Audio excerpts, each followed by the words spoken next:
Oscar Isaac is the monster you can't help but root for. Jacob Elordi is the mad genius you'll love to hate. Del Toro's Frankenstein, 2025, takes the classic tale and turns it into a gore-soaked gut punch of twists and terror. Every shocking betrayal, every heartbreaking moment, every terrifying what the hell scene, it's all here. Stick around, because we're about to dissect this beast, scene by scene, and reveal everything you might have missed. So grab your snacks, hit that like button and subscribe to join our movie-loving crew. Without any further delay, let's dive in. The movie kicks off in the freezing Antarctic Ocean in the dead of winter. A massive ship is trapped, completely stuck in the ice.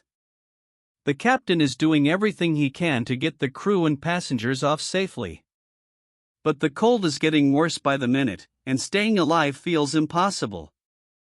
One stormy, snowy night, they hear a man screaming for help. The captain and some crew rush out, and the guy is begging, "Please, either take me with you or just kill me. Don't leave me here to suffer." The captain feels bad and brings him aboard. Right then, a gigantic monster shows up. It was chasing the dude the whole time. All we see at first are these terrifying arms and long tentacles. The second it reaches the ship, it starts tearing into the crew. Everyone fights back, but nothing works. Bullets don't even faze it. One soldier blasts it with a rocket launcher thing, and it tumbles off the ship, but it's pissed. In rage, it starts rocking the ship like crazy, wrecking everything inside. The captain smashes the ice around it from the deck, breaking the ice and sending the monster plunging into the freezing water. They think it's dead. Morning comes, and the captain asks the guy they saved, "What the hell was that thing chasing you for?" The man starts telling his story, and we flash back. We see Victor as a 12-year-old kid. His dad's a famous scientist and wants Victor to follow in his footsteps and become a doctor. With tons of hard work, Victor becomes a scientist super young, but science fails him. When his mom dies and he can't save her, he loses it on his dad. "What good is all this science if we couldn't save mom?" His dad says bringing the dead back is beyond human power. That moment lights a fire in Victor. He swears he'll find a way to beat death, something his father never could. Cut back to present, the monster climbs out of the icy water like it's nothing, not even a shiver. Back to the past, Victor spends years obsessing over reanimating humans. By age 30, he figures out how to bring bodies back using electricity and harvested organs. He pitches his experiment to a room full of rich businessmen. He shows them half a human he's already revived with a machine. Everyone freaks out, calls him a blasphemer who's trying to play God, and tells him to shut it down. Victor's like, "Nah," throws a ball at the half-creature, and it catches it and talks. The room loses it and kicks him out. No one will fund him. He leaves the poor creature writhing in pain. A dying billionaire who's been looking for a cure hears about Victor and calls him up. The guy's loaded but running out of time. He says, "I'll bankroll everything, build your lab anywhere in the world. Just make sure you can bring me back when I die." Victor's stoked. He tells his brother William the good news. William's wife, Elizabeth, warns him, "There's a line between science and God. Don't cross it." Victor sets up in a remote mansion, turns it into his fortress, and orders 2 huge silver antennas to harness lightning, because that's the only power source big enough for a full human revival. William and Elizabeth help him finish the lab. Victor tries over and over but keeps failing. Elizabeth tells him, "Stop trying to copy others. Build it like you, start from scratch." So he does. He wires the skeleton and muscles so it can move exactly like a human. Then he hits the battlefields during the war, harvesting organs from fresh corpses, eyes from one guy, heart from another, stitching together the perfect body. It's gruesome as hell. When it's done, he names it Frankenstein. He hooks the heart to a machine and waits for a thunderstorm. The storm finally hits, the same night the billionaire shows up. The guy says, "When I die, put my brain and heart in that body." Victor refuses. They fight, the billionaire dies in the scuffle, lightning strikes the antennas, but when Victor checks, nothing. Frankenstein didn't wake up. Devastated, Victor passes out.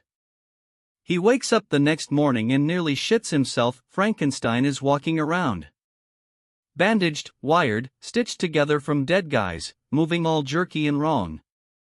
Victor's terrified of his own creation and locks him in a hidden room. Victor realizes the creature's brain is basically a newborn's. He starts teaching him to speak, "I am Victor." Frankenstein growls back, "I am Victor." Day by day, Victor tries to make him normal, but Victor forgets one thing: Frankenstein is mentally a child and must be treated like one. William and Elizabeth visit. Victor panics, he killed Elizabeth's uncle, the billionaire. Elizabeth hears noises from the basement, goes down, and meets Frankenstein. She's amazed and sweet to him, calls him so big, teaches him simple words: water, air, fire. Frankenstein learns faster from her because she talks to him like a kid. Victor gets jealous and pissed. He tells William the creature killed the uncle, shows him the body, and says, "Get Elizabeth out or we're all dead." William and Elizabeth leave. Victor douses the whole place in gasoline and blows it up. The explosion rips Victor's leg clean off, it's barely hanging by veins. William drags him to the city. Back to present, Frankenstein is on the ship, setting fires, out for blood. The captain asks Victor, dying on the deck, "Is everything you said about this monster true? Is he really that dangerous?" Frankenstein says, "That's only half the story. I never killed anyone on purpose. Yeah, I'm mad at Victor, he left me to burn. I barely escaped through the basement into the woods. I wandered for years. Animals ran from me, hunters shot me on sight. I was so alone. One time I got shot bad and hid in a family's barn. When I woke up, all my wounds were healed. I watched that family, full of love, and wanted that. I secretly helped them, chopped firewood, left hunted deer. They thought it was God. The blind grandpa knew I was there the whole time and never feared me. After the family moved away, I revealed myself to him. He accepted me, taught me to read, to be human. One day he asked where I came from. I remembered the lab. I went back, found Victor's notes, learned I wasn't born, I was made. I just wanted Victor to make me a companion so I wouldn't be alone forever. I went to tell Grandpa the good news, but wolves had attacked him, he was dying. His sons showed up, saw me, thought I did it, and shot me in the back. I ran, collapsed, woke up alone again. I tracked Victor down. Found him partying with William while I suffered. Furious, I confronted him. He said he regretted creating a monster like me and wanted me dead. When he pulled a gun, Elizabeth jumped in front and took the bullet. I lost the only two people who ever saw me as human. I carried her body away. William blamed Victor and kicked him out. Victor hunted me for years, cut off my nose in revenge. I told him, "Come find me if you want revenge." Years later I gave him the chance, handed me dynamite, blew me up. I walked away. Then I hunted him. That chase led us here, to this ship.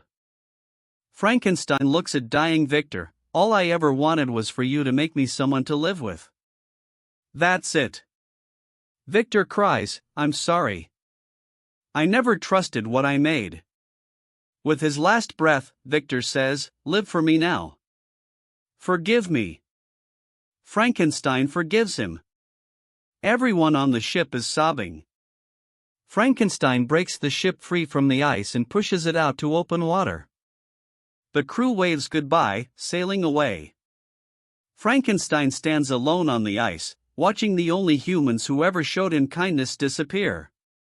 But this time he's ready to face the loneliness. The movie ends with him walking into the endless white, finally at peace with his fate. Guillermo del Toro just gut punched us with a masterpiece, horror, heartbreak, and humanity all rolled into one.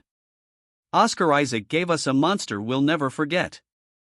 Jacob Elordi made us hate him so much we loved every second. Subscribe if you're Team Creature or like if you're Team Victor. Or if this recap wrecked you, like it wrecked me, smash that like button, subscribe, and ring the bell, because we've got another 2025 banger already splitting the internet. Until next time, keep the lights on and hug your family a little tighter tonight. Thanks for watching.